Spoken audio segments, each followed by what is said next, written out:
not only about money, it's also about rights and duties. And what I'm a bit missing here in this debate this morning is we have talked a lot about rights, copyright, student rights, human rights.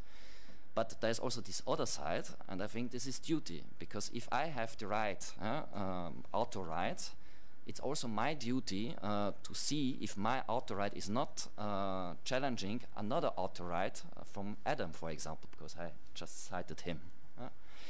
So, and also I strongly believe it's also, we should also talk about self-responsibility, because I recently updated my computer and I bought a license, and when you buy a license you need to agree on the terms and conditions. If I don't read the terms and conditions, it's my responsibility, but it's also my duty to read them. I don't say that, I only want not to draw a bit the attention that a license is not only about 800,000 pounds, but it's also about the text what is written in.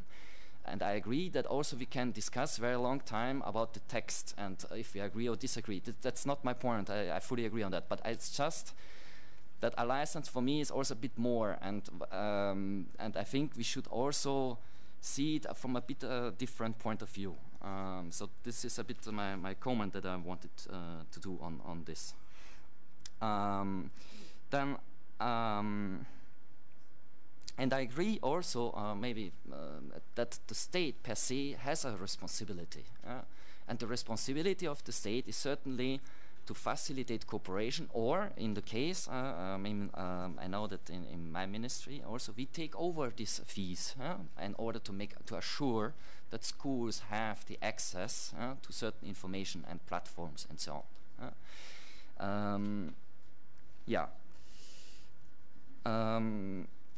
And coming a bit back to this question from the French colleague, I asked my colleagues in Vienna if there's any national discussion ongoing on that. No, there's no discussion ongoing on that, and I find it a very interesting question. So I certainly take it with me in order to push a bit about this. But what I've also learned is getting out of something is and taking with you your rights, but is also something about how to get out. You can get out completely, or you can get out partly, and so on. But what we are discussing also is once you want to publish something, that there are possibilities to pre-publish your article, your not 100% finished article, in certain ways, so that you have a free access, and the complete full version of the article you have to pay whatever.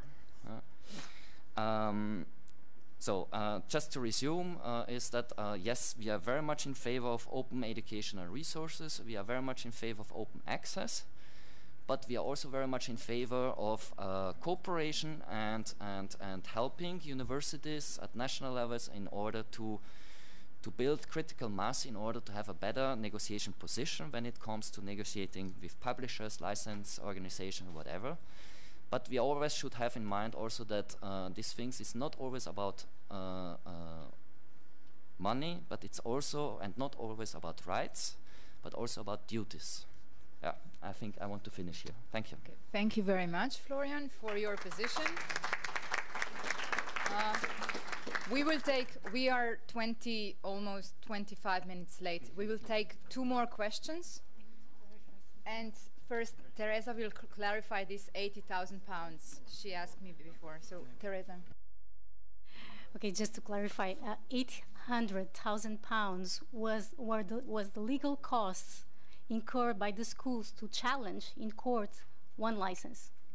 Is not what the UK government pays for licenses. That's more for sure. But I don't know, because the UK government refused to give me the numbers of how much do they pay for educational licenses in the UK.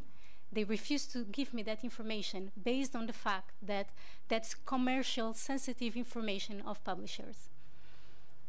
I also have one question for you, Florian, because you really promoted the open access and all the projects you do, and it's obviously also in your educational policy. Do you find it problematic, Article 11, linking tax in the current directive, that will probably endanger some of the open access projects? I will also collect 2 questions from the floor and then we will wrap up. So this was the first one. The second one. Yes. Okay. Thank you very much. I have a rather simple question. Can you introduce yourself? Oh, sorry. Yes. I work for IFLA, so the International Network of Collecting Societies. We have 150 members worldwide in all the countries represented here who administer the rights on behalf of authors and publishers and negotiate licensing agreements with educational institutions. And I would like to come back to what Mr. Pesenka said. A license is a contract. We have someone from Slovenia on the panel, so I would just like to say that I think 2 weeks ago there was a press conference with the Slovenian Ministry of Education, who is represented here, and the collecting society celebrating a licensing agreement signed by 97% of primary schools and secondary schools in Slovenia. Do you think they had a gun pointed to the head when they signed it? No, they negotiated. There was a critical mass of users. Actually, it was something like that. But okay, you raised the question. Okay, I would also like to hear from the ministry what they think about that. But what I wanted to say is, you've analyzed 10 licensing agreements, right? The one in France is negotiated with the Ministry of Education. Do you think the collecting society that represents the authors and publishers is in a much stronger bargaining power compared with the writers and the publishers?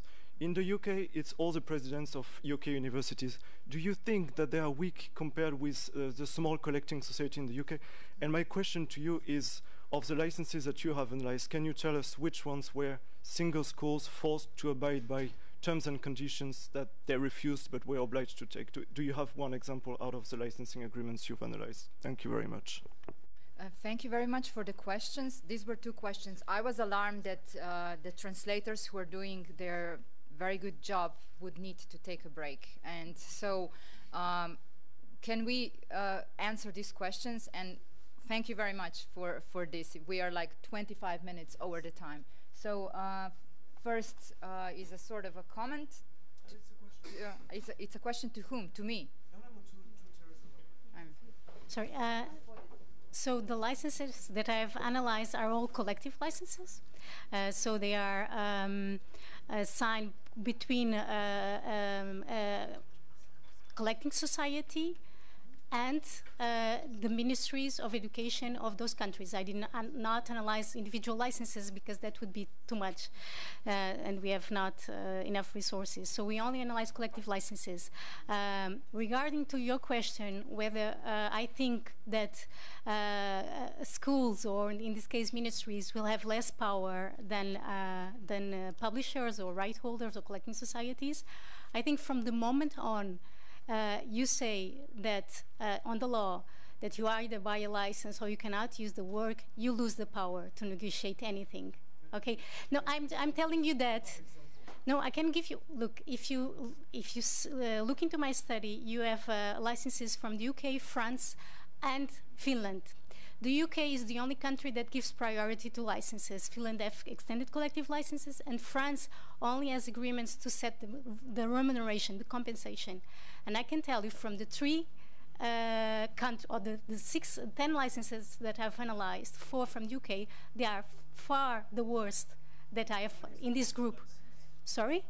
What is the worst and what is a better license? No, worst in terms of these kind of terms and conditions that I mentioned. The worst clauses in terms of imposing restrictions more than the law allows you, or imposing conditions, or allowing you to enter the school premises, not having confidential obligations, etc. This I've only found, or I found mostly, what's not true. Let's continue this conversation. I know the license almost by heart, so I can quote some of them from the Slovenian. We do too, actually. Florian, please, the question, not from the audience, from this panel, from me. Do you find it problematic, Article 11, is that your open access practices and your open access policy is endangered by that article, and what are you doing to prevent that? First, sorry for my misunderstanding with the £800,000 or 80,000. Article 11, yes, I think this might be a challenge, but no, I have no idea what we are going to do. To make it short, and the last point that I want to come back is, because this is also a very important point for us, is to educate researchers. What we see also is there is certainly a need to educate maybe not only researchers but all persons dealing with these issues, to educate them and to make them aware what their rights and their duties. And this is something that is maybe also missing in the Commission's papers, and we try to focus on. And because it's a highly complex theme that, as we see, because I'm really not also not an expert,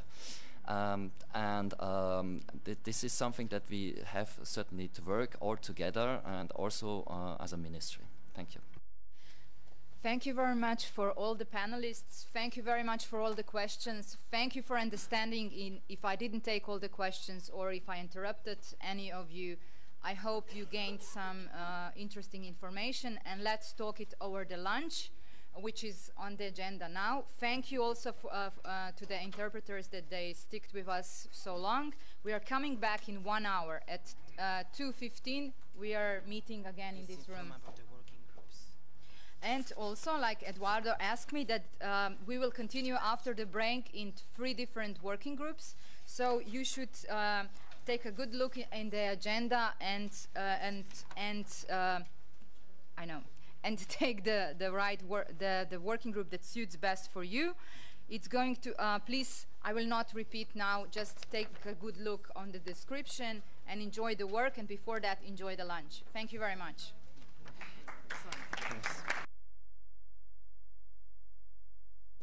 Just a very practical question for those participants who are financially assisted. My colleague Saifu, who is at the registration desk, is taking